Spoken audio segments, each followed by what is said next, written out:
I believe in the healing power of human connection. This is Emma. She's been in the hospital for 3 months, undergoing leukemia treatment, and she misses spending time with children her own age, and she'd love to learn about robotics. This is Alice. She's been in a retirement home for 6 months, and she's widowed, and her son lives out of town. Okay. Yeah, unfortunately, though, That's okay. It's not about the seconds. This is Tanya. She's a dedicated volunteer, and she often feels bad because her patients report feeling quite lonely, and she can't do anything to help all of them at once. She also sometimes meets a lot of new people, and she'd love a way to learn about them quickly. So the challenge we're trying to face here is staying connected. Social isolation is a huge problem, costing $3 billion a year in healthcare costs, plus quality of life issues. And the cultural, language, and value differences between people can worsen social isolation when they're admitted to hospital. Current social media solutions are not designed for facilities, children, elderly, and they can worsen mental health by focusing on the virtual rather than the physical connections. So to understand this problem better, we went to patients in their circle of care. Patients told us that they were upset because activities were designed to maximize attendance and not to maximize engagement. And also they wanted us to use technology that they were most comfortable with. Current facility solutions are aimed at what's available rather than what's possible. And they take many hours of staff and volunteer time to remind people of bringing to events. So ours is the first product designed for users, by users, and it's not about clinical operations. We envision a future where people come to a facility and it's not socially isolating, it actually is an opportunity to connect to a new community. So this is Alice going to be using the app. And so she can see a list of the events happening in her retirement home.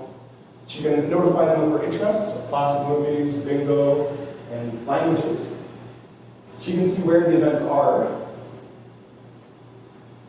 who's going to the event, and how to get there if she doesn't know the facility very well. This is Tanya, the volunteer, using the app. She can see a list of events happening, upcoming events, the setup required, a list of attendees, and if any of the attendees need mobility assistance. And she can also use the map if she's new to the facility or to show her where she's needed. So our app is easily going to identify interests, automatically book events, and guide people to where they need to go. And it's voice-enabled, and it will connect to existing technology. And for users, it only requires a first name, maybe, and some interest data, as there's less privacy concerns. And we're going to make it easy and quick for organizations to improve their client and staff and volunteer experience. So to interact with the platform, a user just uses their smartphone, desktop, or their room landline or room television. And we will encourage users to go beyond their walls with new features, eventually perhaps having a sister platform for people that are in the community. We envision ourselves as a white label service providing customized scalable software for organizations, and we have a broad background of experience in the clinical technology business. And the opportunity is about a $3 billion market for facility programming in facilities in Canada and the US. There aren't a lot of direct competitors in our space, and most of them are focused on clinical operations, and they don't use the user's technology, the most familiar technology. Like some focus on medication and staff care planning. Others use event data and scheduling data to drive their analytics, but we'll be using interest data. And some have an app user portal, which is a part, but we look at the whole picture. For our marketing strategy, we're going to be focusing on industry-specific media and social media. And we hope to recruit somebody who's industry-specific salesperson experience to help us access retirement homes because they have the longest stay users, the highest revenue, and the most concentrated market. In Canada, 5 firms make up 20% of the market. With those 5 firms, that's 300 locations and up to 45,000 users.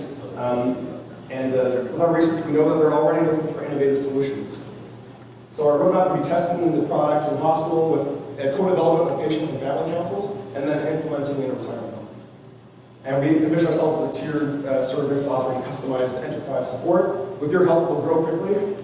For costs, we have some estimates coming in, and some costs are still to be seen for some of the features.